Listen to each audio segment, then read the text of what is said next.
Hello everyone and welcome. I'm excited to kick off today's session with our first slide. Dialogue Writing Guidelines. Today, we'll explore some key tips to help you craft engaging and effective dialogues. We'll cover the essential principles, best practices, and common pitfalls to avoid. By the end of this presentation, you'll have a clear understanding of how to write dialogue that truly connects with your audience. Let's get started. Let's take a closer look at the contents of this section. First, we have the purpose. Understanding the purpose helps us grasp why these rules matter and how they improve our writing. Then, we move on to the rules for indenting. Proper indentation is essential for clarity and organization, especially in formal writing. Next, we'll explore the rules for punctuation, which are vital for conveying meaning and ensuring our sentences are clear and professional. After that, there are additional rules that build on these basics, helping us refine our writing further. The slide also highlights rules for spoken words, emphasizing that oral communication has its own set of guidelines. And of course, there are more rules and continued guidelines that deepen our understanding. Overall, this slide sets the foundation for mastering the conventions that make our writing and speaking more effective and polished. Let's talk about the definition of dialogue. Essentially, dialogue is a conversation within a story or any situation where something is spoken aloud.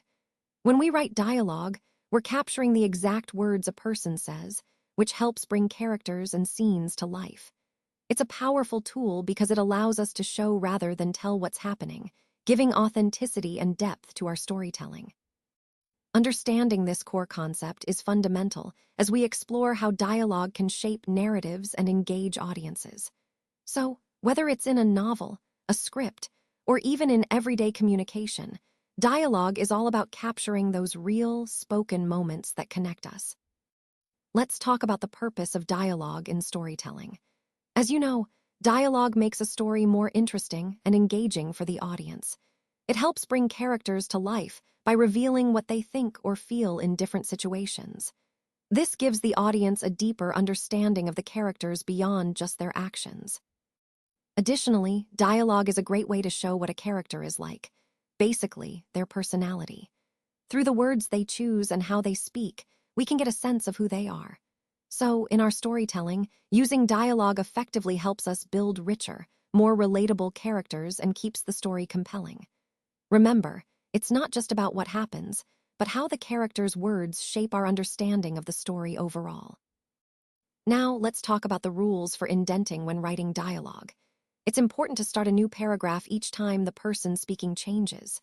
This helps the reader easily follow who is talking and keeps the conversation clear. Remember, whenever a new speaker begins, you need to indent the new paragraph. For example, if Jill calls out to her friends, that's the start of her line, and then when Annie responds, that's a new paragraph with an indent. This simple rule keeps your writing organized and makes your dialogue much easier to read. Connecting this to our overall theme of clear communication, proper indentation ensures your message is understood exactly as intended. So always keep in mind, switch paragraphs and indent whenever the speaker changes. When it comes to spoken words, it's important to remember that they should be clearly distinguished from the rest of the sentence. The key way to do this is by using quotation marks. For example, if I want to include a direct quote, I might say, "How do you do?" asked Ellen. This helps your audience immediately recognize what is being spoken by someone else versus your narration. Highlighting these spoken words not only clarifies the message, but also makes your speech more engaging and easier to follow. When preparing your presentation, always keep in mind that setting apart spoken words with quotation marks is a simple yet powerful rule that enhances clarity and professionalism in your communication. Let's talk about some important rules for punctuation. First, always remember to place end punctuation inside the quotation marks. For example, if Peter is exclaiming, you'd say, "Look at that!" exclaimed Peter. This is a key rule because it keeps our sentences clear and grammatically correct. It might seem small, but following this rule helps your writing look professional and polished. These punctuation rules are essential for making your message easy to understand and for connecting your ideas smoothly across your writing. So, keep this in mind as you craft your sentences. It's a simple step that makes a big difference in how your writing is received.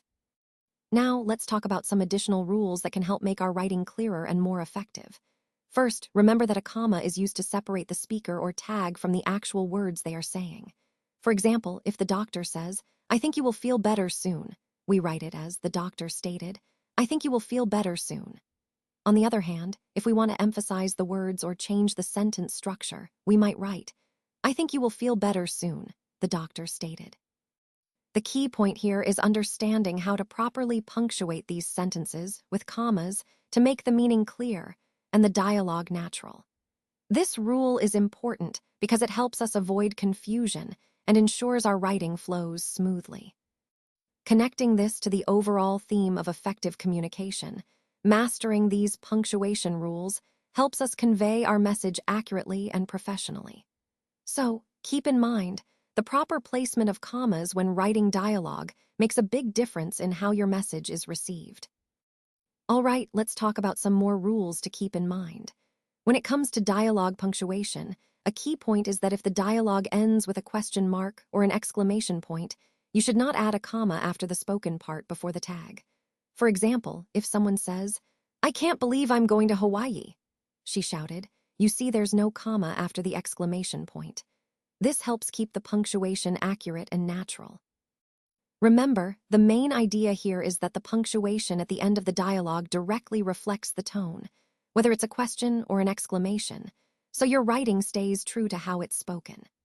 These rules might seem small, but they really help improve clarity and professionalism in your writing, tying back to our overall focus on clear, polished communication. Now, moving on to slide 10, which continues our discussion on rules. It's important to remember, I might say, that rules are not just guidelines but essential for maintaining order and fairness. What I want to emphasize here is that consistent application of rules helps everyone understand expectations clearly. When rules are applied fairly, I continue, it fosters trust and cooperation within the team or community. This consistency also ensures that no one feels singled out or treated unfairly. And of course, rules should always be revisited and revised when necessary to adapt to new situations or challenges. So, in summary, understanding and enforcing rules with integrity, I'd say, is crucial for a positive and productive environment. This ties back to our overall theme of effective leadership and creating a culture of respect.